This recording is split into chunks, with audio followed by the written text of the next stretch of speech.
Hello everyone, welcome to the channel. তো আজকে হলো 30 তারিখ। চলো আজকে ট্রেডের পিছনে লজিকটা দেখলেই, তার আগে একটু দেখলেই যে আমার আজকে এসএল হিট হয়েছে। তো আজকে এই ডাউন সাইড ট্রেড লিভার পিছিয়ে যে লজিকটা আছে এটা একটু ডিসকাস করলে। তো মার্কেট কিতা করছে প্রিভিয়াস দিন সারাদিন কিতা হয়েছে, বাইং হয়েছে মার্কেটে, মানে সেলার মার্কেটের মধ্যে নাই, সব বায়ারই আছে। তো বায়ারের এসএল সব নিচে অ্যাভেলেবল আছে, এক নম্বর কথা। দুই নম্বর কথা হলো এখানে একটা সাইকোলজিক্যাল নাম্বার আছে, ঠিক আছে।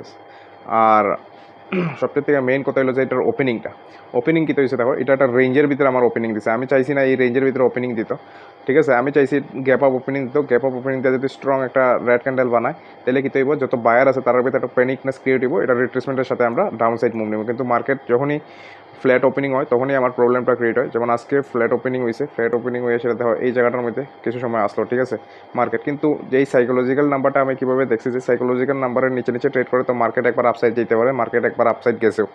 কিন্তু কথা হলো এই আপসাইড আমি বুঝতেছি না যে মার্কেট এই আপসাইডের সাথে রিট্রেসমেন্টের সাথে উপরে যাইব, বলতে এইভাবে আপসাইড গেছে রিট্রেসমেন্ট করে উপরে যাইব না কিতা করবো কিছু বুঝতেছি না। কিন্তু মনে মনে যে আমার প্ল্যান আছে, ভিউটা আসলো এই সব সিনারিও দেখতেছি না, এটা ডাউন সাইডেরই আসলো, ঠিক আছে। কারণ আপার সাইড এত বেশি এসএল আসলো না, আর আপার সাইড এসএল অ্যাভেলেবল আসলো না। তো আমি যে প্রবাবিলিটা দেখতেছি এটা ডাউন সাইডের প্রবাবিলিটা দেখতেছি। তো মার্কেট কিতা করছে দেখো, এই আপমুভটা দিবার পরে এইখানে একটা আপমুভ আইছে, আপমুভ দিবার পরে এটা কীভাবে রিকভার করছে স্ট্রং ডাউন মুভ দিয়া। তো যেমনি এই স্ট্রং ডাউন মুভ দিছে তখনই আমি ডিসাইড করে নিচ্ছি যে আমার ডাউন সাইডে যাওয়া দরকার। তো আমি কিতা করছি, এখানে লো টু হাই একটা ফিব লাগাই, সেটা এখানে আমার 60% লেভেলের মধ্যে জোনের মধ্যে যখন আমি এটা স্ট্রং রেড ক্যান্ডেল দেখছি আমি এন্ট্রি করছি। এন্ট্রি করার কিছু সময়ের মধ্যে আমার কিতা হয়েছে, স্টপ লস হিট হয়ে গেছে, ঠিক আছে।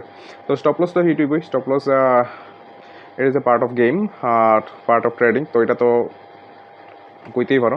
স্টপ লস হিট হইবার পরে কী হয়েছে দেখো, মার্কেট একটা রেঞ্জের মধ্যেই রয়ে গেছে, ঠিক আছে। তো এই আসলো আজকের পিসের লজিক, একদম সিম্পল লজিক আসলো। ডাউন সাইড কিতার লেগে আমি লইছি, লোয়ার কারণটা বুঝাই দিছি। আপার সাইড আমি কোনো এসএল অ্যাভেলেবল পাইছি না, ঠিক আছে। যত এসএল আছে অ্যাভেলেবল সব নিচেই অ্যাভেলেবল, যেমন এই জায়গাতে এসএল অ্যাভেলেবল, এই জায়গাতে এসএল অ্যাভেলেবল, ঠিক আছে।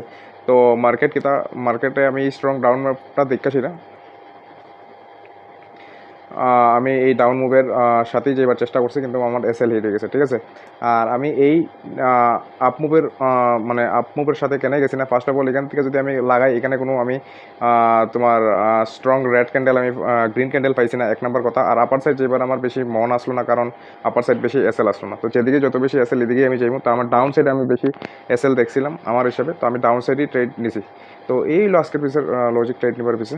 তো ভিডিও দেখার লেগে অসংখ্য ধন্যবাদ। আর তো আজকের লেগে এতটুকুই।